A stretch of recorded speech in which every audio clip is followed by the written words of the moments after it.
Hello there and welcome.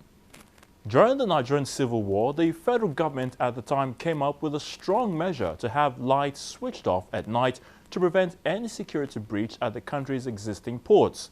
But since the war ended over 40 years ago, previous management of the ports resorted to shutting down activities at these ports once the day had come to an end. Now, since the coming of the present administration, what efforts had been put in place to get our ports to operate like their counterparts elsewhere in the world? And how best can it help in sanitizing the ports and making them more productive and efficient? This week, we shall be taking a look at port reforms in the country with special reference to port infrastructure, provision of terminals and port expansion, just to mention a few. Our guest, Professor Sylvester Moye, who is the Special Advisor to the President on Performance Monitoring and Evaluation, speaks to us identifying some daunting issues affecting the ports and, of course, ways of correcting them, as well as other issues of national interest. It promises to be exciting, so please do join us. I'm Aide, and it's question time. Professor Sylvester Moye, you're welcome to Question Time. Thank you very much. Now, it's a great pleasure to have you here with us this week, looking at the ports, activities and all whatnot. You are the Special Advisor to the President on Performance Monitoring and Evaluation. Now, let's start off right away, looking at the activities of the ports. You had the mandates to put it together, bring some sanity in how activities are being carried out at the ports. But first, let's look at the issue of decongestion. How far have you been able to, carry out your mandates concerning that? Okay, thank you very much. I think this is a very important question because we need to put things in context. When the president came into office, he realized that one of the things he needed to do was to decongest the port. The port was becoming a mess in the sense that everywhere else in the world, it took about 2 days, or it takes about 2 days to clear goods. But in Nigeria, it was taking an average of 39 days to clear goods. But if I say 2 days, 7 days, 9 days, 39 days, you won't understand it. Let me put it in monetary terms. If you were a businessman, you've borrowed money, $1 million to go and import a container load of goods, for example, at the rate of interest rate of 20%. For a period of 6 months. As you well know, Nigeria is one of the most expensive countries in terms of bank facility. Now, if that was your situation, it simply means that for every day that your goods are left uncleared at the ports, you pay interest of about $40,000. So if you took 39 days to clear your goods, it means you pay interest of over $1.5 million over a 39-day period. So it is incredible because it makes our goods excessively expensive. That's when they get out. When they get out eventually, because the importers are not charities. They are businessmen and women who must recover their money and on top of that make profit. So things have become so expensive in our country that when you go out, even to Cotonou there, you say, things are so expensive, but the moment you cross the border into the Nigerian side, things go through the roof. So the first thing the president wanted to do was to reduce that. And I'm delighted to say that once he came, he said he was going to reduce the number of agencies at the ports that caused the delay. That we have done. He said he was going to abolish the cargo tracking. I apologize for cutting you short, but how many agencies do we have now at the ports? We have about 7 now. 7? There were 14. 14, okay. Before. That has been reduced to the 7 essential agencies of government. All right. Now, what we are saying also is that those agencies that have been removed from the ports have a job to play at the port, but they will no longer reside inside the port. So they will be invited on need basis. So if there are things to do with goods that require certification by SON, the Standards Organization of Nigeria, they will be invited. If it is drug-related products that NAFDAC need to have a look at, NAFDAC will be invited, but not to keep them permanently on the port side, hoping that there will be something for them to do and getting them to sign off on every single release form. Those were the things that caused the problem. That has been sorted out. We have also been able to institute 24-hour ports opening regime. You know, until recently, Nigeria was the only port in the world where we operate 9 to 5. Everywhere else in the world, including Cotonou and Ghana, they do 24 hours. But of course, you know the background to our 9 to 5. It was from the Civil War days when Biafra attempted to bomb the ports at night. So they shut it down and said, don't operate at night because we're in a state of war. But the war finished in 1970. We're still doing 9 to 5. So those were the kind of things that caused the delay, and the president has fixed those. The immediate result of those structural changes is the fact that we have been able to reduce, on the average, the number of clearing days from 39 to 7. So if you are spending 1.5 million on interest, it's now come down to about $280,000. So that's significant. But still looking at the issue of the clearance process, you know, of course, sometime last year you already said that the government was determined to ensure that the clearance of goods, you know, was done in a way that it will be in a speedy process, so to speak. Now, but presently, do you still think we can achieve, you know, clearance of goods within 48 hours? I know you've said 7 days from 39 days, but can we achieve that in 48 hours? Well, the first thing is that we did all the structural changes that you could see. That brought immediate relief.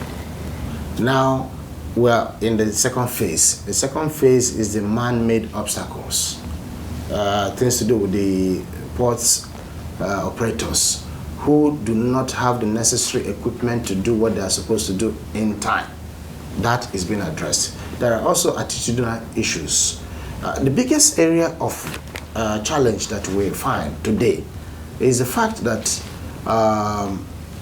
we have what you call different channels. Green channel, blue channel. The blue channel is for the industrial users. The Nestle's of this world, the PZ of this world, Nigerian breweries of this world, the Dangotes of this world. What happens is once their goods are discharged from the vessel, they take it to their premises automatically and with speed. So they don't keep their stuff up to 12 hours. Okay, as a port there. Because they have integrity, they have established over time their credibility to be inspected in their premises. So custom doesn't need to keep their goods. So that is sent to them and the checks are done there. So that's one channel. The blue channel. That's the blue channel. Then you have the green channel and the red channel. The green channel are those who come in clean cargo, what we call clean cargo. Nothing untoward in their goods. That goes with speed as well.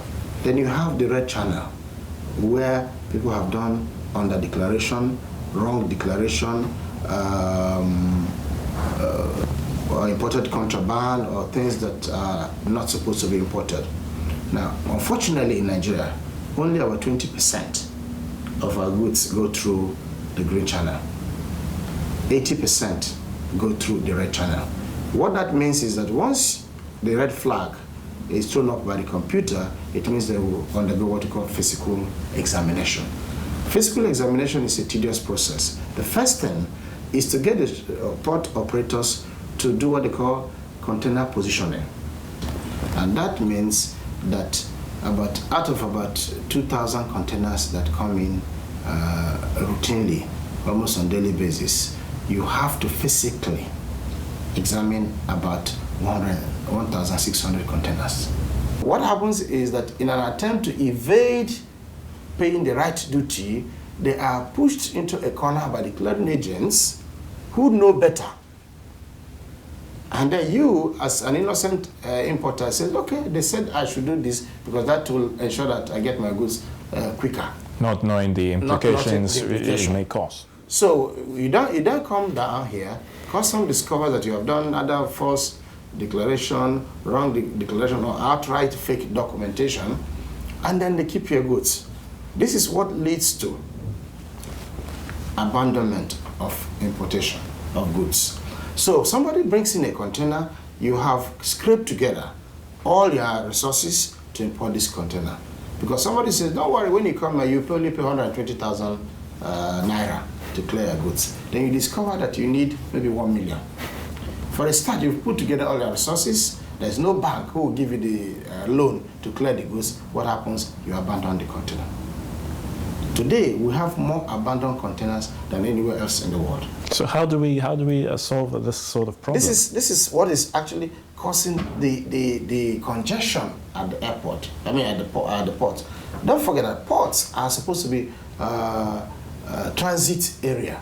They're not supposed to store goods. Static. Yes. They're not supposed to be statics. They are supposed to be transit areas. So that when you import goods, you take it after 48 hours.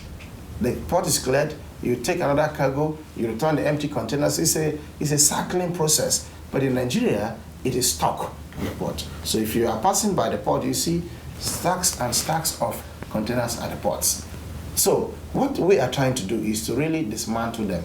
We have been able to move in excess of 4,000 containers from Apapa and Tinkan Island axis to Ikorodu Lighter Terminal just to decongest the port, to allow the normal businesses. But of course, don't you think the Ikorodu Lighter Terminal will also get... No, not just that. As we are removing them, more goods are falling into state of overtime cargo. So it's been a challenge trying to deal with those man-made problems. So that's one area. The second or the third area is the issue of facilities and road infrastructure in and around the ports, as well as security lighting. Exactly, which brings me to the issue of the access roads that many people complain about. Let's look at the issue of Lagos, for instance. But okay, before we even come to the issue of Lagos, generally, I mean, most of our ports, many people complain of the access roads, that they are not accessible. So what's your take on this? Well, the truth of the matter is that before this administration came in, the observation would be described as accurate. But in the last couple of years, we've awarded contracts to fix all the access roads in the port. Some have been completed 100%, some are nearing completion. But the critical thing is that once those ports are fixed, then it will enhance the speed and indeed the security of clearing of goods even at night. Because currently we have a 24 hours ports operations regime, but we don't have sufficient security lighting and road system that will facilitate or support our desire to do business 24 hours. That is being fixed. All right, you've talked about the situation in Lagos, and I'm sure that you're also partnering with the Lagos state government to ensure that some of these rehabilitation work is done, and made ready in the quickest time possible, at least for the time that we're looking at the rehabilitation work. But in other coastal states, Calabar, yes, in Calabar, and I guess, of course, in Warri. Yes. What other developments? Well, first of all, the fact that 70% of all the ships coming to Nigeria come through Lagos means that Lagos is overstretched. So it doesn't matter how much equipment you provide in Tinkan and Apapa, that will solve the problem. What it simply means is that we need more than one deep sea port. Apapa, Lagos have been the main deep sea ports in Nigeria. So that has to be recognized. So this government is encouraging the construction or the development of another deep sea port in Badagry. That is ongoing. You don't build a port in a year. It takes a while. There is another deep sea port being built in Akwa Ibom, Abaka, in Akwa Ibom. That is also ongoing.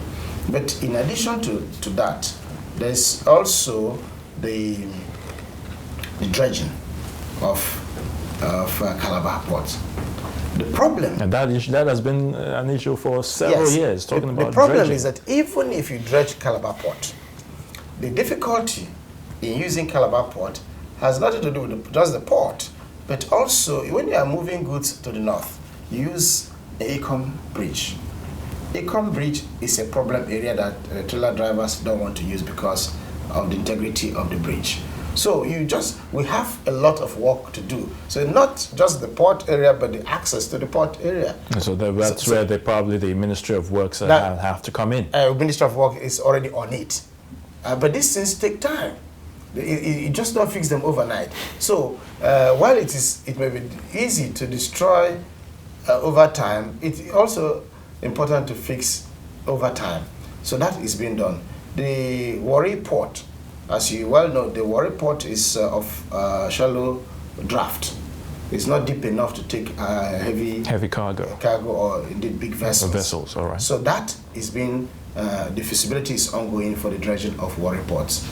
Generally speaking, how do you think we can really make our ports viable, to generate more revenue? Because obviously they will have to generate some revenue at some point. Well, in the next few days, the Minister of Transport will make a presentation to the National Economic Management Team, which consists of both the private sector participants, key stakeholders, as well as government officials. This economic team is chaired by Mr. President. The whole idea of the presentation from the Minister of Transport is to showcase the result of our maritime sector retreat that took place sometime last year, to show and to show how we can sustain the developments at the ports. So it's one thing to do this remedial action. The bigger question is how to sustain it. And that is the whole essence of this presentation that the Minister of Transport will make to the economic management team. Now, let's even move away from the issue of ports. I mean, let's even look at other developmental, should I say, projects and that's been undertaken by your office. Perhaps you would like to share some of them with us.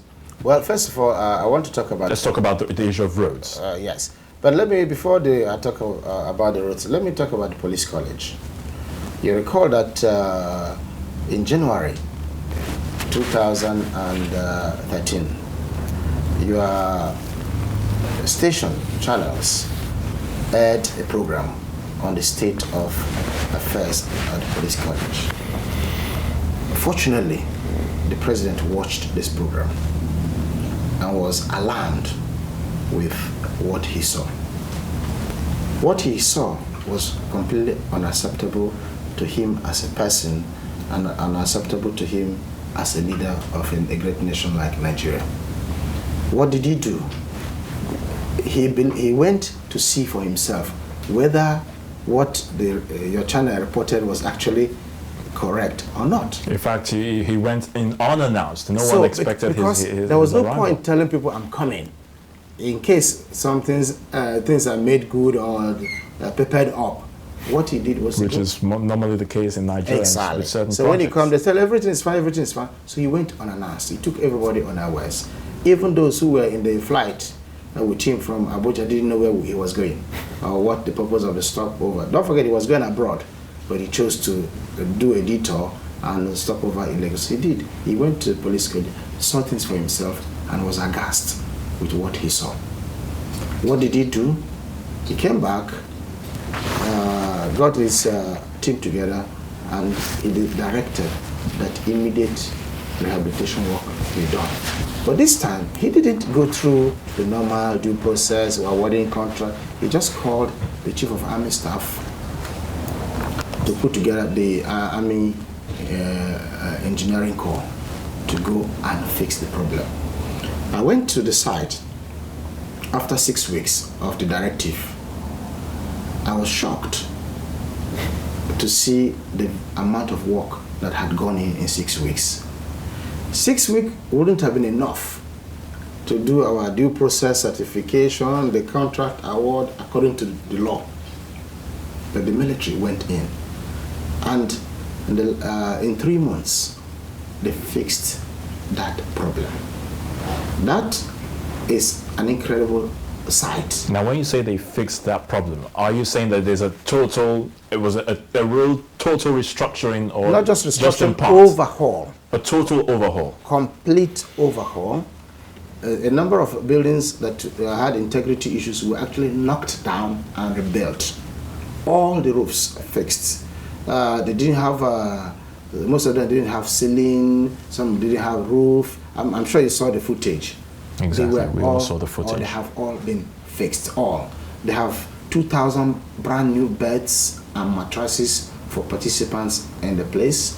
They now have even walkways built. They have landscaping done in 3 months. Now, if you saw the footage, you know that there was no water in this place. In these 3 months, they sank 5 new boreholes, fixed 3 old boreholes that were not working. So as we speak, they have 8 boreholes working in the police college. That is done, painted, light, ceiling, everything working.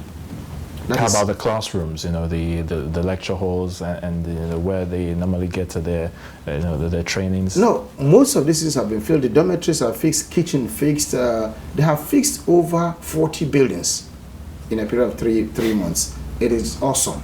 With such a remarkable speed. It is incredible. So it is my expectation that the media houses will now go back and take a look. As a matter of fact, the official commissioning or handover of the project to the police by the army will take place in a couple of, within 2 weeks. So I'm quite excited about that. I've been there about 3 times. I can't believe what I have seen. And we expect that the work will continue in other police colleges. Because that definitely should be the aim of the government and not just focusing on. As a matter of fact, the president has promised that he will continue to work on those other colleges that may not have had the privilege of the highlight from channels. Now let's come to the issue of the roads, which I mentioned earlier. I mean, so much has been said over the state of roads, especially the highways. Let's look at the issue of the Lagos-Ibadan Expressway, for instance. Of course, the Minister of Works has said time and again that work is actually ongoing, and within a short period of time it should be ready before, and road users should just show some little bit of patience, and we'll start seeing the benefits. Well, what other areas? I'm glad that you brought this one up. Let me tell you some of the. Yes, of course, we keep hearing of reassurances. Yes. But I want to tell about the physical things that have happened and the repairs that have taken place. First of all, you recall that the federal government, in its wisdom, thought that the best thing to do for Ibadan Expressway was to concession the road so that people can actually, businessmen can fix it, toll it, and recover their investment. But after about 3 years or so, nothing happened. Federal government was compelled to revoke the concession agreement and immediately moved in 2 contractors, two reputable contractors, I think Julius Berger and RCC, to fix the patch of the road that has completely failed. So that was fixed immediately. But as we speak, the process of redesign is ongoing and procurement is also ongoing. Perhaps we even have to start looking at expansion as well. No, everything is going to be done. Everything going to be done together. So that is all ongoing. But if you look at the stretch between Shagamu and Ore, that has been a perennial issue. Anybody who travels to the east will tell you that it's been a nightmare. But today, it is one of the best expressways we have in Nigeria. It's been fixed. Now, perhaps we're not reporting that sufficiently, so I will encourage your station to go and have a look at that about the expressway. And people actually believe that this Minister of Works is a magician because he has fixed a problem that nobody has been able to fix over the years. So that is there. If you also move from Onitsha to Enugu, that road is being fixed as we speak. I must also commend the Anambra State government because waiting for federal government to do all these things on time would have taken quite a bit of weight. So he started doing that with state money, and that is fixed a good chunk of that road, particularly the head bridge, Upper Weka Road heading towards Oka. That is being done. And then work is going on between Enugu and Umuahia to Aba and indeed to Port Harcourt. A lot of work is going on. Now, if you look at the central axis from Warri to Benin, Okene, Lokoja, all the way to Abuja, all the way to Kano. All right. Through Abuja, Kaduna, work is ongoing. One of the biggest road construction, over 500 kilometers of road going on today, is between Kano and Maduguri. That work is going on, and I think they've hit in excess of 50% of completion on that axis. So there's a lot of work going on all over the country. As you well know, Nigeria is a huge country. So even if you are spending a lot of resources and time in these major arterial roads, the man who is usually going through Ijabode or going through my village will not feel the bigger impact. And that is really what is happening. People who have not, or who are not using these bigger roads may not feel the impact. But of course, you know, in Nigeria we have a Trunk A road, Trunk B, and Trunk C. Trunk B is supposed to be local states. So the idea is that you fix your state road to hook up to the major arterial roads as you carry on your journey. So we also need to encourage the state governors to do their own bit to link up with what we're doing.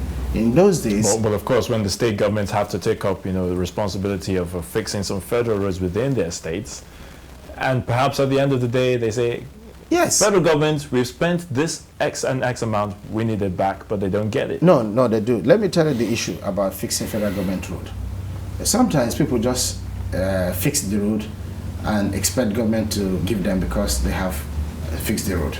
No. For you to make any claim on federal government, you must follow due process in the award of your contract.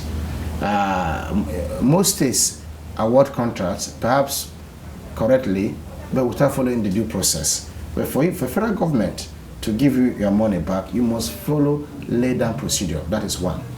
Two, and most importantly, if a government has a road, they have a plan for that road that says this road will have 2 lanes. Now, if you as a state government goes ahead to create 6 lanes on this road, federal government will only pay you for 2 lanes because that's the plan for that road. So the choice... But what if 2 lanes isn't sufficient to cater for the road user? You see, federal government works on all roads in the country. A state may decide, okay, this is my main road. This is the one I like. I want to make it a showpiece road. That's fine. But you have to pay for that decision.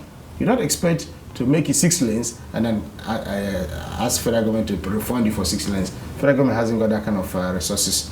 That's coming from you anyway. Well, let's even go to the issue of the Niger bridge, or the second Niger bridge. Over time, we've had so much talk on that one, you know, getting it constructed and serving its purpose. How far has the government gone with that? Well, I'm excited about the second Niger bridge because it's been long overdue.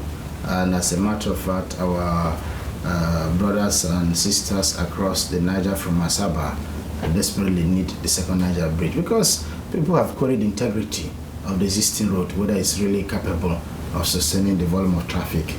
But I'm delighted to tell you that the procurement process has been completed.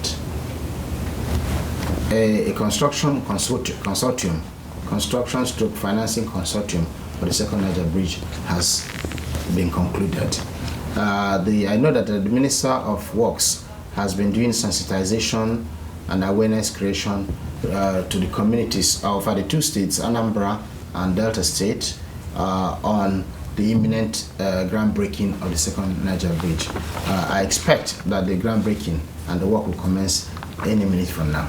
All right, now let's go to some other issues. Of course, let's even look at the issue of the airports, rather. I mean, yes, we've seen several remodeling of our airports take place in several parts of the country, but I wonder if perhaps we have any plans to have new airports, you know, brand new ones, international standard.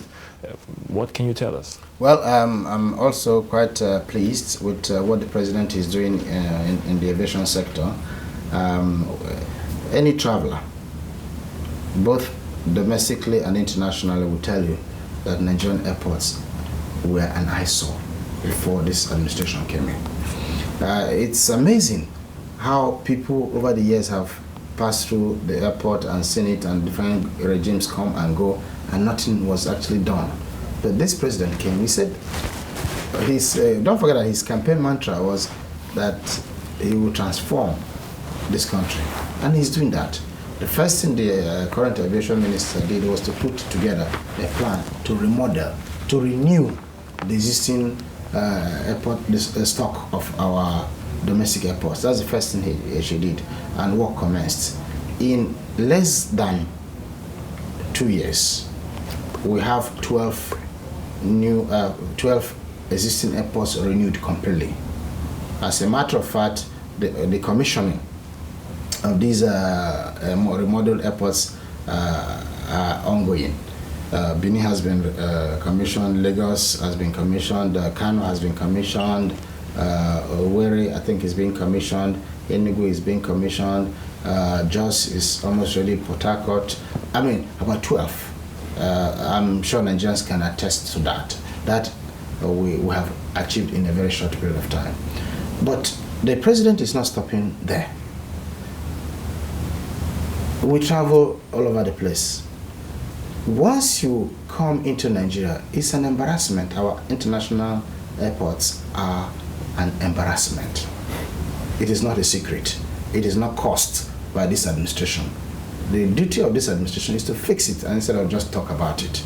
And as a result, contracts have been awarded for the construction of 5 brand new airports, international terminal buildings.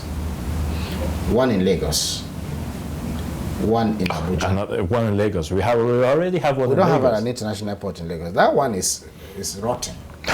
There's no amount of renovation that can fix that airport. Some that people airport disagree was with built, you on that That one. airport was built over 40 years ago. It's undergone all the changes and all the repairs and refurbishment that you can possibly do. There isn't much you can do to that airport. So we're building a brand new one in Lagos. We're building a brand new airport in Abuja. You know, Abuja airport was not supposed to be international airport anyway, ab initio. But over time, it became international and it's still our international airport. So that is going to go back to its normal use and as domestic airport. So that is being built, a new one there. Kano Airport, that's a new one. The old Kano Airport has been completely remodeled and commissioned and it's operational.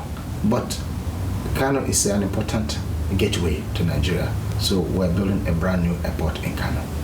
There's a brand new airport coming up in Port Harcourt, and there's also a brand new international airport in Enugu. As a matter of fact, the Enugu airport remodeling work has been completed, and the groundbreaking and is being had just been commissioned. Similarly, the groundbreaking for the new Enugu International Airport has also just been performed by Mr. President. So we are not taking these things very lightly. So the president says, I will do this, and he goes about doing them. Now, the problem with construction and big projects is that they take time to mature. But when they come through, you begin to wonder, did we ever survive without these airports? How did we survive? So that's exactly what I expect Nigerians to experience in the next couple of years. All right, let's just take a quick break, and when we come back, we shall continue with our discussion. And our guest is still here with us, Professor Sylvester Moye, the Special Advisor to the President on Performance Monitoring and Evaluation. Please stay with us. You see, life has just got easier. You stay connected to Channels TV, where news and innovations are shaping our world. Simply log on to channelstv.com to get the breaking news. Browse the homepage according to what matters to you. Tap on the extended coverage of business, sports, politics, lifestyle, infotech, entertainment, health, world news, and lots more. Click on the live link and see the news in real time. Do you want to watch the latest video of the day? It's just a click away.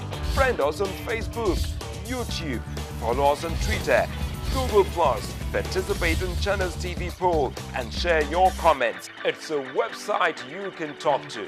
Your voice will be heard. ChannelsTV.com. The news at your fingertips.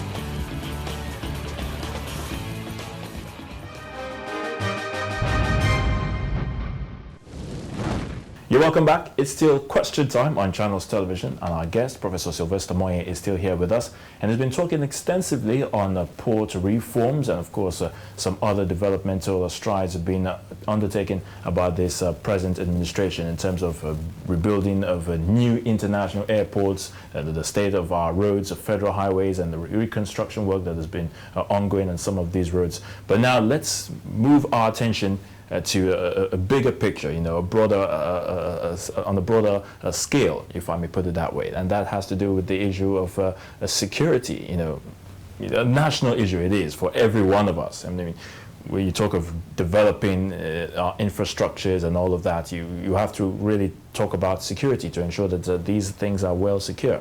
Now, we all know about the emergency rule that was declared by Mr. President some few days ago, you know, in the northeastern states, Borno, Yobe, and Adamawa. When this news broke, what was your reaction? Well, my reaction may not be objective because I am an insider. The reaction that matters is the reaction of the general public.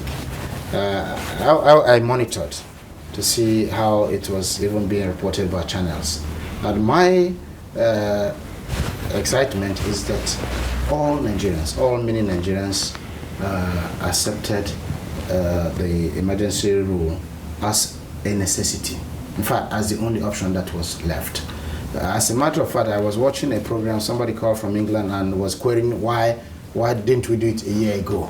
There were people who at the announcement thought, oh, it wasn't a good idea, but on reflection came back to say, oh, hang on, I think it was a good idea. So on the whole, everybody applauded Mr. President, and I guess this was a case of time and timing. What was it? It was the right time to do what he did. He struck. Now, with all this, you know, crisis going on, I mean, what implications do you think it will definitely have, you know, if at all? Because the whole world is watching, no doubt, and there's some sort of a concern about, you know, if we don't get rid of this situation, it might just have some negative consequences. Well, you just answered your question, because if we don't do anything, it might get out of hand. And that is why the government is doing something. In doing something in a democratic setting, you take into account too many things. You take into account human rights, you take into account the right of self-determination, well, not self-determination, you take into account people's right to move up and down. You take into account people's right to free association and religion and all sorts of rights that you have. But what we are saying is that those rights should not be carried to the extent that you begin to be a problem to the rest of the country. And it is in recognition of the right of the the larger society that the government is trying to put that to a halt. But the international community have also applauded the decision. And I'm sure you've been reading the media reports that some countries are even offering support in securing our border.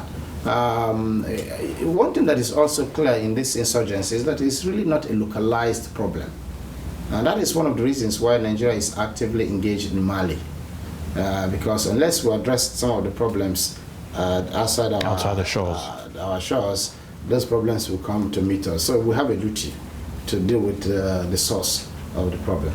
All right, we're really running out of time, but let me just quickly take you up again on the issue of power, the issue of the power reforms and how we intend to make sure we have, I think, 5,000 megawatts, or is it 10,000 now? You know, by the end of the year. How is the government going on with that? Well, first of all, we have stopped to talk about megawatts, because what an average man wants to see is electricity and not megawatts. If we have a steady supply of electricity, nobody cares about whether it's 1 megawatt or 10 megawatts. That's the first thing. But you recall that when the former Minister of Power came in, Niger, his first few months or a year was fixing the integrity of the existing system that we had in place to minimize leakages.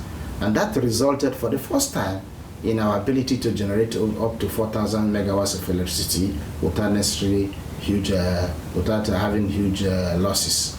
And that immediately improved supply. And everybody around the country acknowledged that the situation with the power had improved.